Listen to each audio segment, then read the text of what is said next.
if the tariffs, if they are in turn return the tariffs, let's say it's your coffee, you have a coffee store, and you're gonna sell a cup of coffee, and your coffee is $5. We know how expensive coffee is, right? Yeah. You sell coffee for $5. Now the coffee beans coming in from Mexico are now $5 more. You think if I own that shop, I'm gonna eat that $5? No, your cup of coffee just costs $10.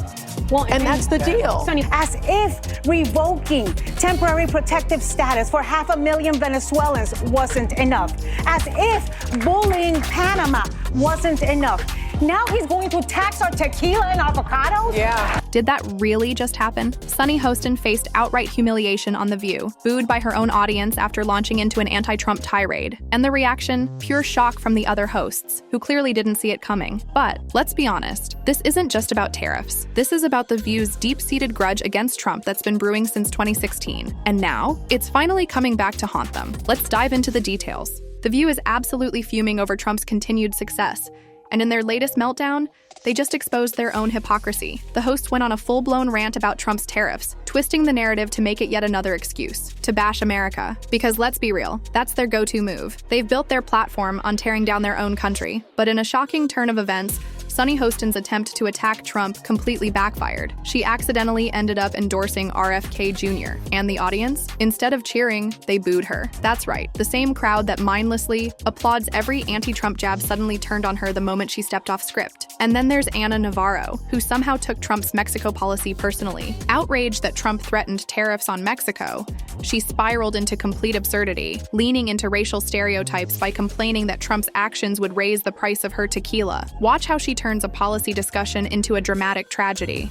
These are the people who vote with us in the international organizations. These are the people who send soldiers to go to war with us when we are fighting, in the Middle East, when we're fighting any sort of war. Canada sends its soldiers. These are the people that have been by us time and time again, that send their pilots and their planes to help us put out our fires, literally and figuratively. These are our friends, and we are treating them like trash. We are bullying them. And it's as if, I look at this thing in Mexico and I'm thinking, okay, as if deporting good, hardworking immigrants wasn't enough. As if emboldening the racial profiling and bigotry against Latinos wasn't enough. As if revoking temporary protective status for 500,000 Venezuelans wasn't enough. As if bullying Panama wasn't enough.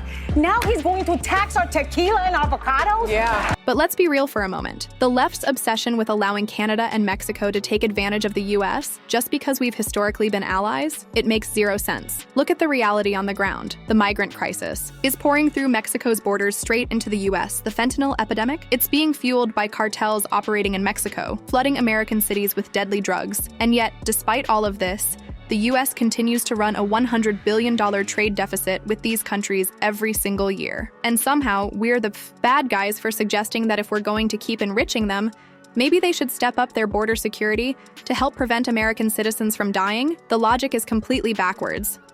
It's the same democratic hypocrisy we've seen for years. The left loves to act like they're the party of compassion, but their actions tell a very different story. Just take their stance on illegal immigration.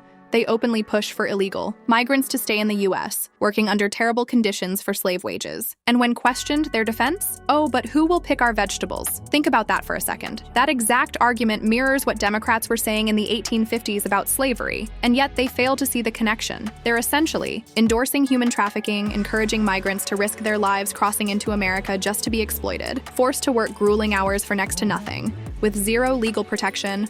Also, corporations can benefit from cheap labor and lower food prices.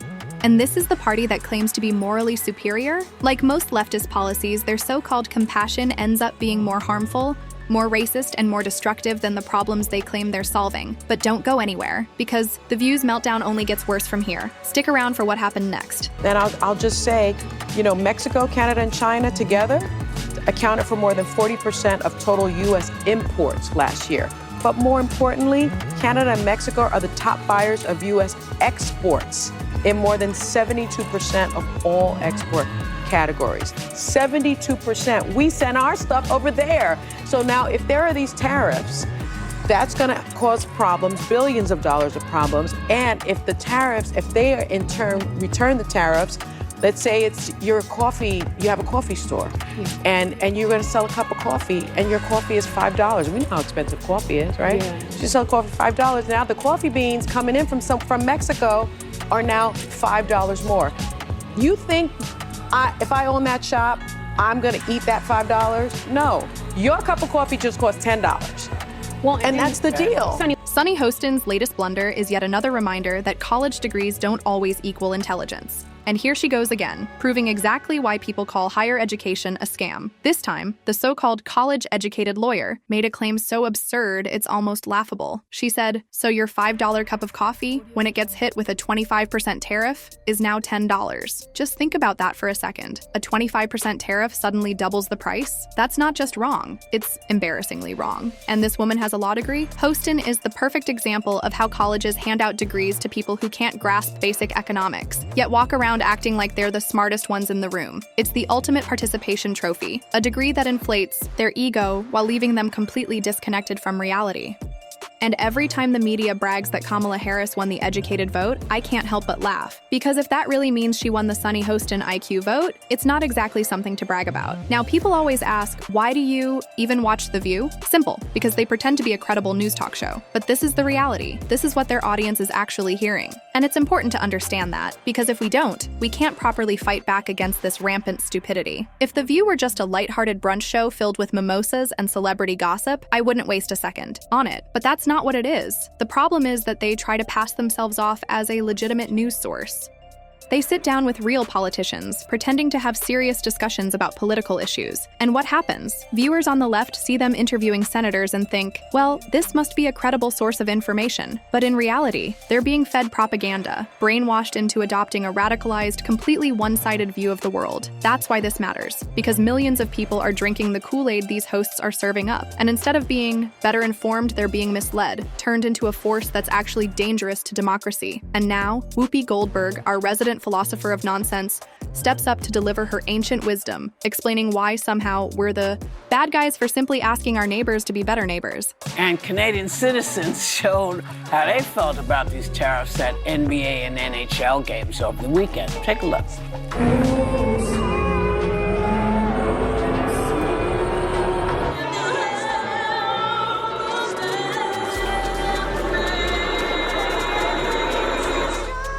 I've never seen anything like that in my life. Never. I'm sorry. And I have to say, even the conservative media is warning about the price Americans are going to pay for this. So, I mean, everybody say, hey, this is a bad idea, this is a bad idea, this is a bad idea. This right here is the core issue with the virtue signaling left. They are obsessed with making sure everyone likes us. It's like their entire identity revolves around convincing the world that we're kind, compassionate, and morally superior, even if it means getting walked all over in the process. Honestly, I don't think even a high schooler cares this much about what random people think of them. So according to The View, we shouldn't ask Canada and Mexico to increase their border, security, or fix the trade imbalance, because apparently that might hurt someone's feelings. And if that means some salty Canadians start booing our national anthem, well, I guess we're just supposed to sit back and take it. Oh no, how will we ever recover? But here's the thing, both the NHL and NBA are majority American leagues. If they hate us so much just because we asked for fair deals, then why don't they leave? Why don't they start their own hockey league? Their own basketball league? I mean, those are their sports, right? Oh, wait, they like the money that comes from being buddy-buddy with America. So now that we have a president who actually stands up for us, instead of letting us get ripped off, they suddenly don't want to be our friends anymore? Funny how that works? It was only cool when we were the ones getting screwed over. And honestly, if that's how they really feel about us, then they were never our friends to begin with. Think about it like this. If I had a friend who only stuck around because I paid for his food, his rides, his fun, and then the moment I asked him to chip in just a little, suddenly I'm the bad guy, I'd drop that freeloader so fast. Now here comes Alyssa talking about Trump cutting foreign aid, and usually, she's pretty spot on, but in this particular moment, she is dead wrong. And what makes America the most powerful nation on earth is that we have friends and allies. And it's because we engage in international trade, we don't bully our friends, we show up and give international aid. And if we stop doing that, which is what I feel like Trump is leaning into, I'm not saying that that's fully what he's doing yet, we're ceding our role of global superpower to China because they will step in, they will show up, and they will be friends to the people that we're giving not a nice signal to in Canada and elsewhere. Now this is the peak of the episode, where Whoopi Goldberg starts ranting about why other countries refuse to accept our foreign exports. According to her, it's because our food is loaded with crazy pesticides. But here's where things take a wild turn. Sonny Hostin, while trying to pile on against Trump, accidentally ends up endorsing RFK Jr. And guess what? The audience, the same crowd that cheers for every anti-Trump talking point, suddenly turns on her, booing her right there, on live TV. Yeah, you heard that right. Sonny broke the script, and the same people who usually clap like trained seals weren't having it. So, like, to point out that there is a reason people don't really take a lot of our things that we export, because the quality of what we put out has not always been the best. When we look at the what's in our foods, other countries won't accept food from us if it's chock full of the stuff that preservatives and shelf we allow to go through. So you can talk about making American and building American, but that also requires that we make big changes as to how we do things. Maybe R.F. Kennedy Jr. can fix that. But That's what you call a Freudian slip. Yeah, that's exactly why we need RFK. Because our food is garbage, it's poisoning people, and other countries don't even want it. But here's the problem. They've been so brainwashed into thinking RFK Jr. is bad and dangerous that when Sonny accidentally let some common sense slip out of her mouth, the crowd had no idea how to react. They didn't know whether to clap, boo, or just pretend it never happened. So what did they do? They defaulted to what they always do, booing something they don't understand, classic, and you could see it all over Sonny's face. She realized what she had just said. For a brief moment, you could see the panic set in, like she knew she had just broken the unspoken rule of daytime television. Never, ever say anything that even remotely sounds like praise for RFK Jr. or criticism of the establishment. And the rest of the panel, well, they were clearly struggling to process it in real time. Whoopi shifted uneasily in her chair. Joy Bahar's expression twisted like she had just bit into a sour lemon. Ana Navarro, she frantically scanned the teleprompter, hoping, just maybe, there was a scripted way to handle this unexpected blunder. Spoiler alert, there wasn't. But the most priceless part, the audience. You could sense the hesitation in their response. Their automatic instinct was to boo, but there was a brief, awkward silence, like their brains momentarily froze. For a split second, they seemed to be thinking, wait, do we actually agree with that? But rather than overthinking it, they defaulted to the safest reaction, blind outrage. Sonny immediately tried to walk it back, but the damage was already done. The outrage over Trump's victory isn't just confined to The View. Over on CNN, Scott Jennings found himself schooling an entire panel on why Trump's tariff threats led to a major win. But the liberal media is in such deep denial that they're trying to spin the narrative, claiming, oh, Trump didn't actually achieve anything. These countries had already committed to these measures. Really? So, Mexico already had troops at the border? Well, did they actually? Or did they just tell the Biden White House that's what they were doing? Because let's not forget, when this was first reported back in 2021, it was during the peak of the immigration crisis. Trump got rolled by both of these countries, and no one, least of all Trump, seems to have realized it. Both the leaders of Mexico and Canada have agreed to do what they have already been doing. It's just that Trump didn't seem to know about it. Both Mexico and Canada have reached agreements today with Donald Trump to do what we want them to do, which is to put people and technology and resources at the border to stop the flow of people and drugs, illegal immigration, stem the tide. That is the whole point of this exercise, and that is apparently what is happening. And yes, there have been some troops there in Mexico. This is an agreement to do permanent deployment. And yes, some of this stuff in Canada was already announced, but now they were dragging their feet. Now their feet are held to the fire. They've got 30 days to really implement, and they can't pussyfoot around anymore. So the point of this exercise today, to me, had less to do with trade and more to do with saying to our neighbors, you need to be better neighbors. So, were those troops actually there and doing their job? Or did they just realize that the United States had a weak, spineless leader who would back off the moment they fed him some scripted nonsense? And then there's Canada. Oh, they already promised to spend money, so Trump didn't achieve anything new? That logic is beyond ridiculous. It's like this. Imagine your mom asks you to clean your room.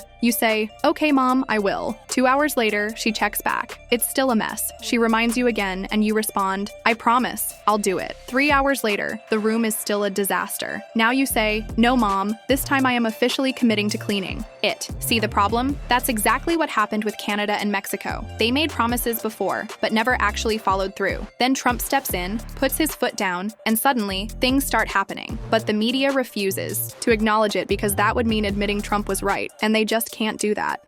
Think about it like this. Your mom keeps asking you to clean your room and you keep stalling. Then your dad comes home, leather belt in hand, barges through the door, confiscates your phone, video games and TV, shuts off the lights, hands you a candle and a Bible and says, "This is your life until that room is spotless." That's what Trump did. Sure, Canada can announce they're spending $1.3 billion, but when is that money actually being used? When are they implementing it? And let's not forget, after Trump's push, they didn't just pledge money, they agreed to a fentanyl car, 24/7 border monitoring, an extra $200 million in spending, a joint task force with the US. And that right there proves why Canada and Mexico have been bad partners all along. Why did it take Trump threatening to tank your economy for you to finally do what you already promised? This is the problem with Democrats. They don't operate in the real world. They live in a fantasy land where world leaders simply ask nicely, and other leaders just agree because of some magical sense of unity. But in reality, Canada and Mexico were dragging their feet, delaying any real action, until Trump put them on notice. He gave them 30 days to make serious progress, or their economy gets wrecked. And let's be honest, I wish it didn't have to come to that. But if that's what it takes to put America first, so be it. Now, I want to hear your thoughts. Drop a comment below. If you enjoyed the video, hit that like button, subscribe if you haven't already, and turn on notifications so you never miss an update. I'll see you in the next one.